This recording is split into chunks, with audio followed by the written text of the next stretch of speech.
What happens when the most powerful man in the world decides to use that power? Not just to lead, but to punish, settle scores, and reshape the rules of the game? Welcome back to Global Pulse TV, where we break down the news without the noise. I'm Emily. Today, we're diving into something deeply consequential: how Donald Trump is turning the federal government into a personal instrument of power, not to serve the people, but to fight his enemies and enforce his agenda. You have spoken out very strongly for a long time about what you see as the weaponization of government. Yeah. Is your administration weaponizing government by digging into the mortgage records of officials you don't like? No, they're public. I mean, you can find out those records. You can go check out the records yourself. And you should be doing that job, actually. You wouldn't do that because that's not the kind of reporter you are. But you should be doing that job. I shouldn't have to be doing it. If you did your job properly, we wouldn't have problems like Lisa Cook. Go ahead, you were going to say something? So would you be trying to fire Blue? Lisa Cook if she had voted to lower interest rates? On national Please. security. I think we have to have lower interest rates, yes. And yes, it's happening right now. First, the card mentality. Donald Trump has a favorite metaphor: poker. He says America has all the cards. Whether it's China, Canada, or Ukraine, the former casino owner sees every situation as a high-stakes game.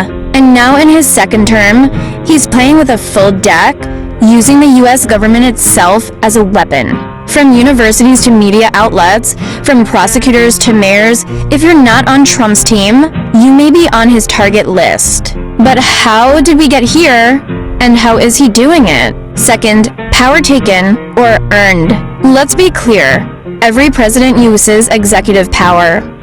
But Trump isn't just using it, he's stretching it, testing it, and sometimes ignoring limits altogether. Within hours of taking office, he was firing officials, threatening city mayors, and even using obscure laws to deploy National Guard troops to Democratic cities. He's fired prosecutors investigating him, revoked billions in university funding, and even pressured schools to abandon diversity programs. And just this April, he signed memoranda ordering investigations into officials from his own first administration. This isn't policy, it's personal. Third, from victim to vindicator. Remember, Trump ran on a promise to end the weaponization of government.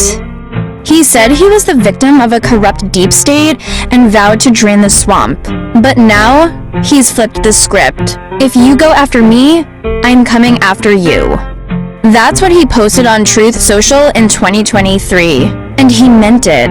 Law firms, athletes, journalists, even his own former allies, he's using the power of the presidency to settle scores. His second term isn't about healing, it's about retribution. Fourth, power without guardrails. What makes this all possible? A few things. A loyal base that supports his crusade, no matter the target. A Congress and Supreme Court that have largely stepped aside. And institutions, schools, media companies, law firms that are too afraid or too pragmatic to fight back.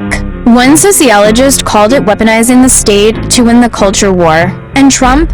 He's got a new trick: epistemic liberation.